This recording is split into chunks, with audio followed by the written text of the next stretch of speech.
All right, you ready? You ready, Jorge? It's our first I'm ready. I'm ready. episode. I'm ready. Hello, everyone, and welcome to Not Today. I'm Jorge Altiaga. And I am Emily May. We are leaders at Right to Be, the nonprofit organization fighting hate and harassment. And we are so excited to launch this live conversation with you. So, this space is about pausing in the middle of what we know feels like a heavy and relentless news cycle and asking ourselves a few questions, right? Like, how do we respond with humanity when everything feels so chaotic? How do we show up for each other in these moments where it's most important? And how do we turn our care into action? And we're calling this little web series Not Today. And you're like, why are you calling this thing Not Today? It's mostly just because Jorge and I are dedicated to bringing a little bit of joy and a little bit of levity into very, very hard conversations about hate, harassment, and violence. And we enjoy saying things like, not today, police sponsored violence. So after each episode, we're going to focus on current events impacting our communities, and we are going to leave you with some practical tools rooted in evidence-based methodology. And today we're honored. We're going to be speaking and welcoming Tansy McNulty. She's the founder and president of 1 Million Madly Motivated Moms, or 1M4, which is an organization that's empowering Black mothers to end police-sponsored violence while protecting their mental health. But before we get into that, we're going to go into a quick news roundup and take you through some of the things that are affecting our communities. Over to you, Emily. All right, so I'm the data queen here, and look, we all know over the past year we have seen an increase in national conversations about policing, about public safety, about community trust, right? Especially in light of what's happening with federal law enforcement officers and ICE infiltrating our communities and making our communities measurably less safe. But what we also know is that police sponsored violence is not new, right? So organizations like Mapping Police Violence show that in 2025, 1,314 people were killed by the police, and that Black folks were 2.9% more likely than white people to be killed by the police. And this isn't just random data, right? This is backed up and backed up again by the data that we're looking at. So in 2022, this data is actually looking at police initiated or traffic incident accident related contact. Same disparity, right? That Black folks were 3 times more likely than white folks to experience the threat or use of non-fatal force when it came to those police initiated or traffic accident related content. And so this is important, right? And this context around police violence is important because we are coming up on this conversation about the murders by ICE agents of people like Keith Porter and Renee Good and Alex Preddy, right? And we are thinking about all of the police sponsored violence, and these conversations are reemerging. And it's really important as we elevate these conversations to remember, look, like this isn't new. And we've got great strategies out there to address this stuff, as imperfect as they are. And just to compare, right? Remember, we had over 1,300 people killed by the police in 2025. Data from folks like the Trace are saying in 2025, since early 2025, and the Trace, if you've never heard of it, is a nonprofit investigative journalism organization. They're saying approximately 19 to 21 people have been shot at by ICE. But warn, of course, this is probably undercounted. Of course, no amount of violence is okay, particularly when the police are and law enforcement, our lives are dedicated to keeping us safer. But also it's important that we keep this in perspective as we start to understand and unpack how to address it, because it really isn't new. Mhm. So, besides what's happening with ICE, right, we're still seeing local police behave in some cases recklessly. And so I pulled up an article recently about a situation in Denver. It was reported on Denver Right, it's called, about a police officer who saw this young man, Latino identified. This was, I want to say, about a week ago, in a store, and he quote unquote saw him pull something, what happened to be some white substance. and kind of ran into the store after this man pulled out a gun, and pretty much took him out of the store in handcuffs with a gun to his head. Later on, it was reported that there was actually no, it was unfounded, right? It was thanks to bystanders recording interactions in public spaces that we were actually able to see things, see what happened. And so what we want to talk through is we've seen increased conversations about bystanders recording interactions in public spaces, but still having questions around like, what are my rights? What keeps people safe? How do we respond without escalating harm, especially with ICE threatening and detaining people for quote unquote impeding or interfering with their duties using an obscure law called 18 U.S. Code 111, but now being weaponized to impede on people's rights to record in public spaces. And we know, right, all of this stuff is adding up to collective trauma. That even if you are not detained or you are not experiencing violence, this constant threat of violence, family separation, deportation is linked to poor health outcomes. We are all feeling it in our bodies, but it's in the data too. And those poor health outcomes are disproportionately linked to the people who are being murdered, deported, attacked, right, by police-sponsored violence. So I just wanted to highlight one study here that I found particularly horrifying, where they actually, after they sort of followed this group of Black boys after they had been exposed to the death of a Black victim in the past 30 days, right, to police-sponsored violence, a police-related death, right, and they got them to swab their mouths every single night before bed.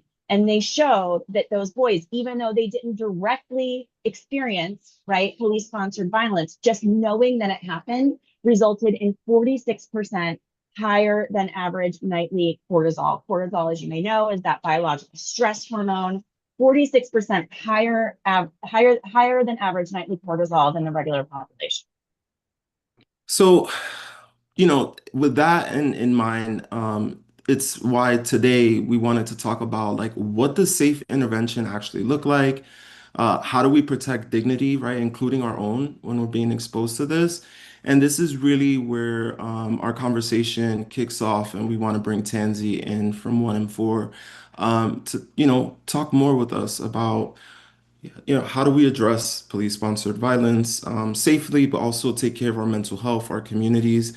And so, um, Tansy, 1 in 4 censors Black mothers and mental health while working towards ending police violence. First, tell us a bit about what inspired you to start the organization, and tell us more about like why are you passionate about this work? Absolutely. First, thank you both for having me. We love our right to be right. Anytime there's a partnership, we're gonna be down for it. So thanks for having us here for this conversation. And so I started 1 in 4 back in 2018, and I was pregnant with my oldest son. And during that time, we left the country to just do a baby moon, right? And during that baby moon, the time during that particular time, it was during the time of the deaths of Ronnie Shumpert, Orlando Castillo, and Alton Sterling, right? So it's 3 different individuals, 3 different cities, same outcome. And I was pregnant with a Black boy child. And so when I came back to the country and when we turned our phones on, it was all this stuff just pouring out. This was happening. And I was like, oh my goodness. Oh my goodness, I'm bringing a Black boy into this world. What can I do? I'm at work every day, working for these Fortune 500 companies, saving them money, reducing costs. I have a very, I have a very good eye for root cause and figuring out the source of the issue. What can I do with that skill set to end this problem before my children even get to the age where they'll need it? And that's what launched 1 in 4. So I started an organization 20 years before I'll actually need it. But it was to be able to save the lives of both my children. At that time, I only had one. Now I have 2 little boys, right?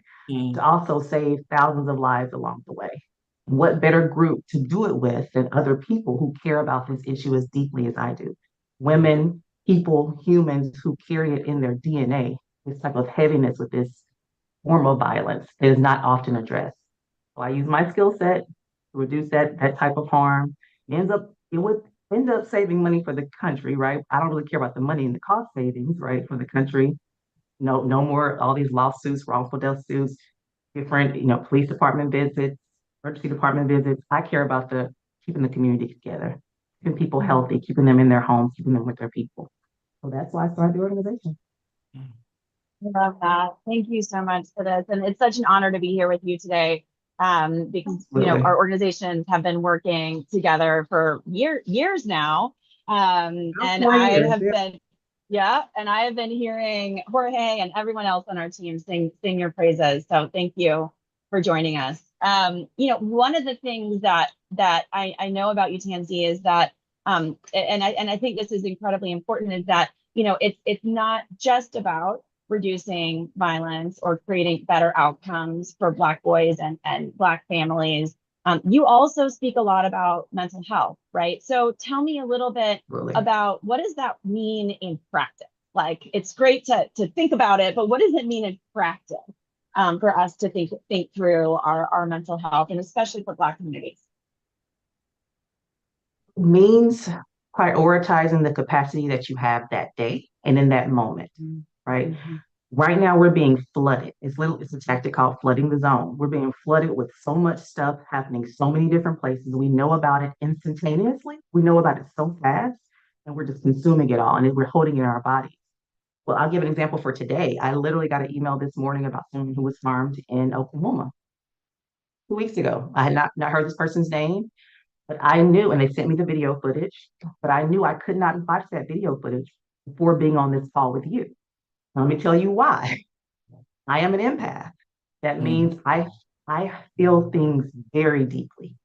Like, you would think I would not be in this type of work with how deeply I feel it, because doesn't make much sense. But You're talking to a couple I know. empaths too, Tansy. You're not alone. Right. But that's why we do it. We do it because we can feel it. Mhm. We want other people not to have to feel it. But I knew in that moment I could not watch your video. It's a 9-minute video of harm. I can't watch it before coming on to talk to you. My energy level would be much lower. I would be a little less optimistic. But right now I have a little hope, and I'm excited. So mental health is just so important, but it's also important so you can think clearly for clearer solutions, innovative solutions, a clearer mind. When you're not weighed down with all the heaviness of everything else, you can come up with some amazing creative outcomes. But if you're carrying all this heaviness, it blocks you. You literally only see right in front of you. You can't see, I'm doing this work so that 10 years from now, my kids don't have to do this work. Does it make sense? So that's why I talk so much about mental wellness, mental health, and decriminalizing mental illness too. So, Tansy, one of the things I know that our audiences really care deeply about, but are really unsure how to do so safely, is, having each other's back, being there for each other. And so, what do you wish more allies understood about the work that we do? I wish we understood how powerful we are as an individual, particularly allies, and how your courage and your bravery ignites someone else. Even though you may be cautious or scared, like, oh, should I do anything? This doesn't feel right. As soon as you take one little step forward, like, I'm going to pull my phone out, there's somebody who's watching you. Somebody else who saw the same thing was about to get back in their car and leave, but they saw you step up on one side. So they're going to look at you and kind of follow your lead. I wish we knew how just doing a little bit actually just it does so much. It compounds because you just inspired somebody else. They're going to help. So now it's that person having the interaction, but it's you, it's the other people that came alongside you. So now you don't feel alone. And you don't have to do as much because you're all doing just a little bit. Just a little bit matters. One question that I have is that, we do our trainings, and so many people come in and they say the number one reason I don't intervene is that I'm scared I'm going to get it wrong, right? And we hear all the time, right, about allies like getting it wrong. It happens. I think it's a valid fear to hold because it's real. It's real, right? So for you, like, what would you tell somebody who was freaking out about getting it wrong? What does responsible allyship look like? Like, when does the cost of violence, right, outweigh the fear of getting it wrong? I would probably first ask, if you centered the person being harmed, can we get it wrong? If Mm, if mm, I'm not the center and I've already centered mhm, the person this is happening to, it's nearly, I guess it's possible, it's nearly impossible to mess it up because I've centered the right person, right? It wasn't about me in the first place. I came into this, something was happening to my brother and my sister. And brother and sister doesn't mean we have the same shade. Brother and sister means you're a human. I see you, you're a person. Like, so if, yeah, I would say if I'm centering that other individual, there's no way you can get it wrong. Then I would also mhm, say, if you were in that situation, the same situation that you're witnessing, you have officers, ICE or whoever screaming at you, pushing you down, a knee on your neck, whatever is happening, how would you feel if you looked up and someone was walking away versus someone sitting there looking at you and just nodding their head, have their camera like, I got you. I'm witnessing this. I'm here for you. They don't have to be close to you, but you can just see that they see you. mm, It makes a big difference, a big difference. So I would first say, don't worry about getting it wrong and center your thoughts on who is the important person in this situation right yeah, now. And it's yeah. not me, it's that other person. And mm, by worrying about the extent to which I'm worried about getting it wrong, you're also kind of making it about yourself. Like you've already gotten it wrong You because literally that's said your I. worry. Like, let's don't start with I. Let's do that. Don't start with I. Let's start with something Yeah. else. What's happening to that person? Yeah. Yeah, yeah, that's interesting. To build off of that, Tansy, though, like even when folks like are afraid or say I'm gonna get it wrong, right? Um, then even when they do intervene sometimes and maybe potentially do get it wrong, right?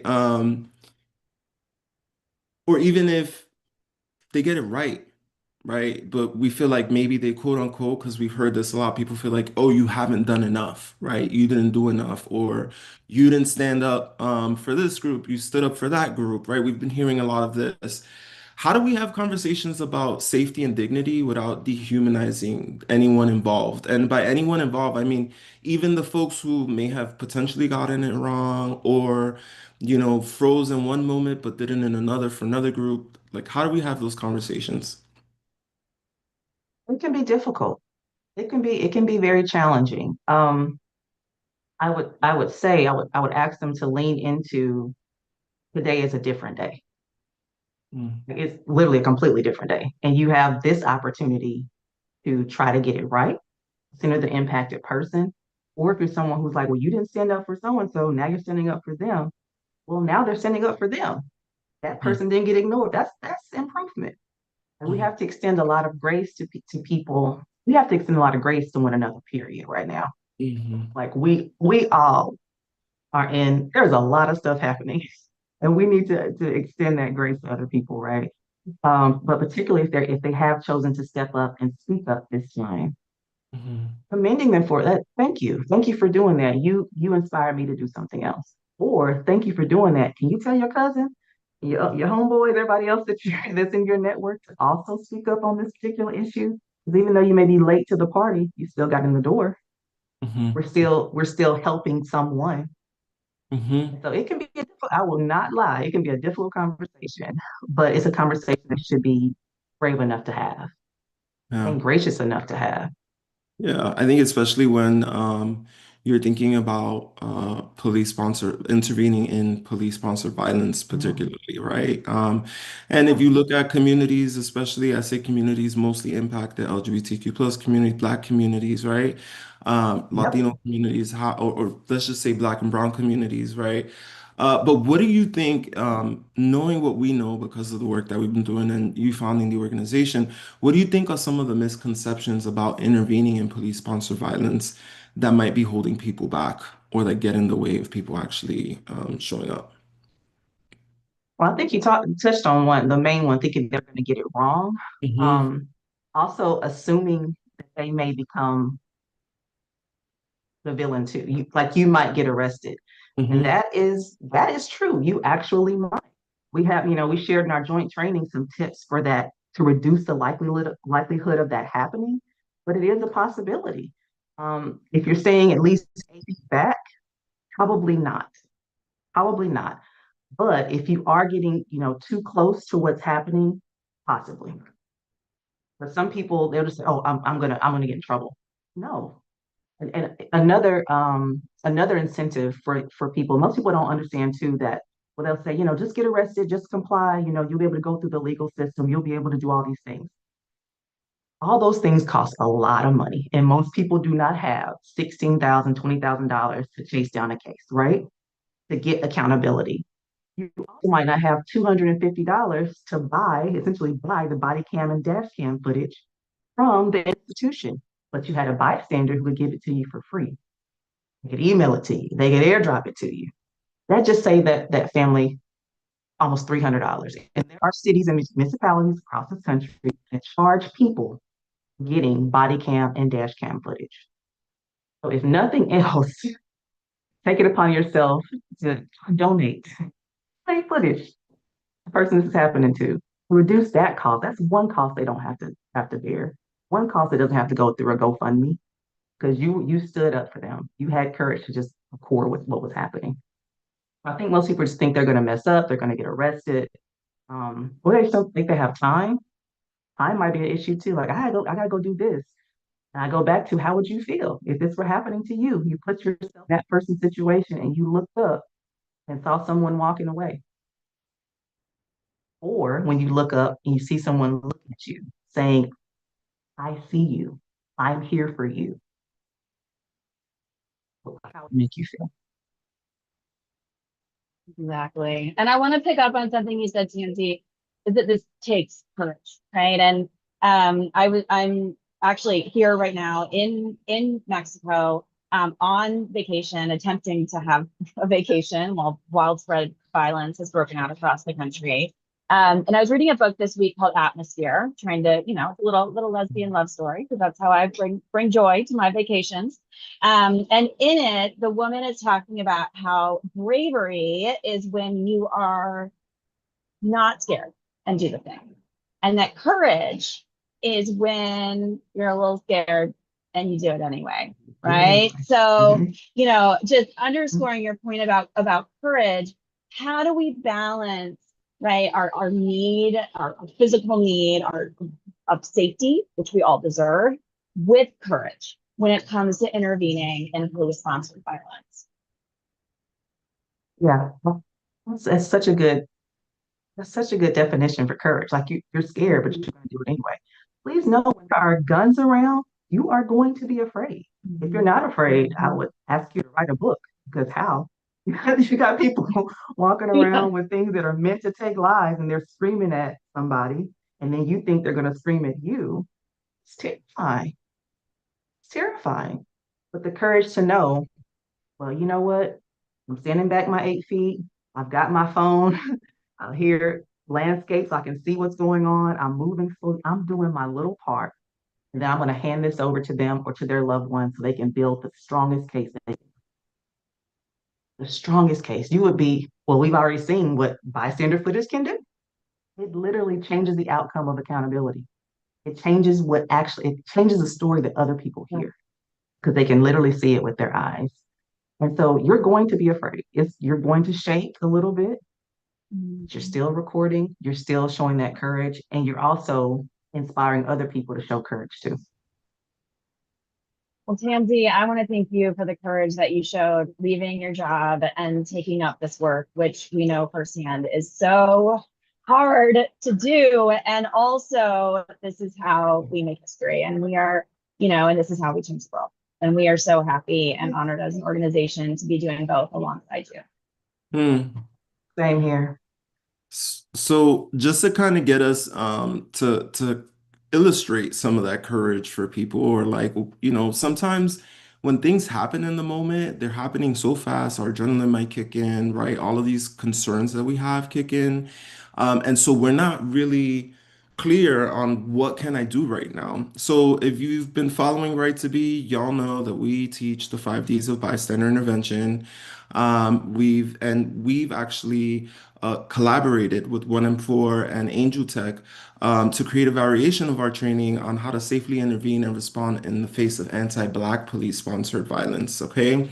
Um, the 5 Ds are the same. They don't change, right? You have distract, create a distraction to de-escalate the situation. We have delegate, which is finding someone else to help, maybe a bystander. We have document, right? Recording safely and legally. Make sure to stay 6 feet away. State your time and location out loud. Do not obstruct justice. That's the most important, right? But then importantly, to Tansy's point, right, give the footage to the person impacted so they can decide how they want to use that, right? We have delay. Everyone check in afterward. Are you okay? Can I sit with you? Right? Is there somebody I can call for you? And then we have direct, which is addressing the harm calmly and directly if it's safe to do so. However, we know with our training, we want to always prioritize your safety, right? And you should know your rights, especially when we're talking about police-sponsored violence. So, Tansy, can you share with folks, even though we have the 5 Ds of bystander intervention, why do we only focus on delegate, document, and delay? Yes. So when it comes to particular black or brown people being harmed by police, you don't want to create a distraction because that distraction will possibly make you the villain and the target. If you're trying to do something over here and they think you're now a threat, that moves the attention away from the person that's been impacted to you, and you will possibly get arrested or harmed. Okay, so that's why we're not going to cause a distraction. And we're also not going to direct. That means directly confront ICE or police to tell them what they're going to do or what they can or cannot do. We're gonna create the space, right? We're 8 feet back. We're 8 feet back. We're keeping our space. We're moving slowly with our camera, and we're turning that footage over to the impacted person. But we do not, for this particular situation with police violence, we're not going to do any direct conflict, direct confrontation, and we're not going to distract. We don't want to harm ourselves or escalate what's already happened to the impacted person. Definitely going to document as much as we can. Definitely going to delegate to get someone else to document or call family members or help in other ways. And also going to delay to make sure we're taking care of that person if they need it, and also taking care of ourselves because you just witnessed something traumatic. You need to pause, stop, think, and kind of sit with what just happened because that was a traumatic experience. Even though you watched it, you likely felt it.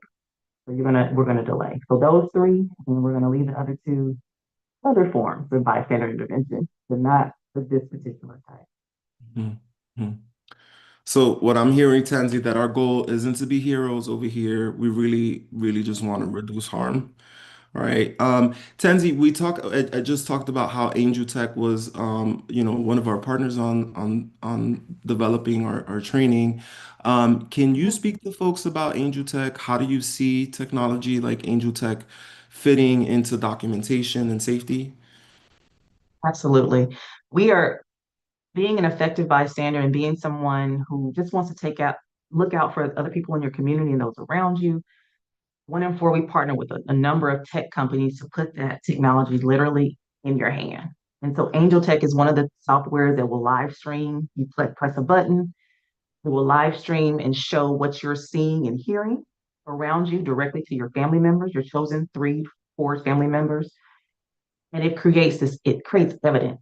And even if someone destroys your phone, it does not matter because it automatically uploaded to the cloud. You can find it later. So that way, not only do you know that what's happening to your loved one, you have their exact location so you can get to them or you can send actual help to them. We also partner with Eyewitness App to give people legal representation in the moment when you're interacting with law enforcement. We also have the right response directory, which tells you how to contact people if you're having a mental health emergency, or your family member has an illness, they've been triggered in some way. A way to contact people who are close to you to come and de-escalate and not have to call law enforcement. The technology is key. Technology can be irritating and harmful, right? If you're soaking up too much social media, right, that can be overwhelming. We can also use tech for some really great stuff. These different apps that we have, these different resources that we have are all tailored to protecting you and your community. And if we use them well, we can build just the strongest case of evidence without even needing body camera, dash cam footage, because you already have it in various ways. One other is our we created a preservation of evidence template. Most people don't know you can give this document to local businesses and say, hey, you must preserve the evidence of what happened this date, this time to my loved one. We've created a template for you. I'll share it with all the right to be folks. I think we already shared it with you, but we've created and made it easy for you to put your information and it's the gas station, the local grocery store, whatever was close by, when something happened to you, place that document in that manager's hand. They can no longer just give their evidence to the police. They have to preserve it for you and your family. It's a legally binding document. You do not have to have an attorney to give it to them. You can give it to them yourself as the loved one of John Doe, and they have to hold on to that evidence without redacting it. So using technology, using your knowledge to protect your loved ones is so key. So key. Amazing. Thank you so much, Tansy. And as we round out this conversation and come and become complete today, I want to know, and we're gonna go around. We're gonna go around. So I want to hear from everybody. But I need to know what is bringing you hope right now. What is the big thing bringing you hope? And I ask this strategically because if we're not keeping our eye on the hope at the same moment as we're keeping our eye on the hate, right, we're missing something, right? So what's bringing you hope? 100%. Things. My kids are oblivious to what's happening in the world, and I want to protect their innocence for as long as possible. So they bring me hope. The fact that they're able to be kids for as long as possible, they're giving me hope. And in spaces like this, like even though there's a lot of hate going on in the world, there's a lot of violence in various places, there are a ton of people doing amazing work. Like any industry, any harm or topic, issue that you can think of, there are people who have chosen to use their lives and their livelihood to create and protect humanity, like to keep people alive and well. And I find hope in people like you guys, surrounded by folks like y'all, like everywhere I look. And it keeps me going. Yeah. What about you, Jorge? Yeah, I gotta jump on that bandwagon with Tansy. I think it's being in spaces like these, with like-minded folks, or even just folks who believe in like basic safety, dignity, humanity, connection. Looking at all the organizations that are coming together right now, and are like, not today. We're not gonna allow you to trample anything, right? Like we got each other's back.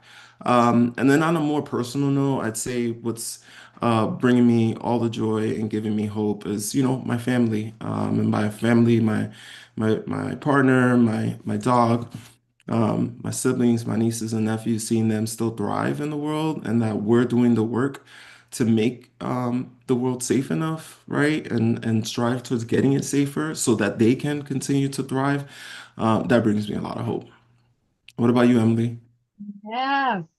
I'm gonna jump on this like lovey puppy pile over here and say, you all bring me hope too. So much hope. And y'all and everybody who's sitting here, spending their half hour hanging out with us, learning about this stuff. I mean, it's really amazing. And I'm gonna say one more thing, just because I am here in beautiful, beautiful Mexico, in a chaotic moment in Mexico's history. But it is beautiful. Like I'm also like nature is bringing me hope. Like the fact that no matter what goes wrong in the world, no matter who makes a bad decision or is violent or anything else, that the ocean still rolls in. The sun still shines, even if it's a little behind the clouds. The sun is still shining, right? The sand is still getting in between my toes. And that is literally grounding. I'm pretty sure that's where the word grounding comes from. That is literally grounding. So, thank you so much, y'all. We're gonna get ready to, close out today. We want to thank you, Tansy, for joining us. You know, always a phenomenal partner, and at this point, I say friend. We've been doing this work for a while, and I want to invite folks also, share with us what's bringing you some hope. Okay, we're gonna have it on our socials. You'll be able to go back and let us know what's bringing you some hope. If today's conversation resonated with you, follow us, 1 and 4, right to be, share this with folks. Join one of our trainings, okay? Join one of our trainings. And if you want to learn more about the 5 Ds of bystander intervention or our work with 1 and 4, check us out at right2be.org. Go and support 1 and 4's work as well and continue the conversation in the comments, right? So this series is called Not Today because harm may be real, but silence doesn't get the final word. That is absolutely right, Jorge. Thank you again, Tansy. Thank you to my co-host and co-visionary, Jorge Arteaga, and we'll be back with more of these. Thanks, everyone, and not today. Police sponsored violence.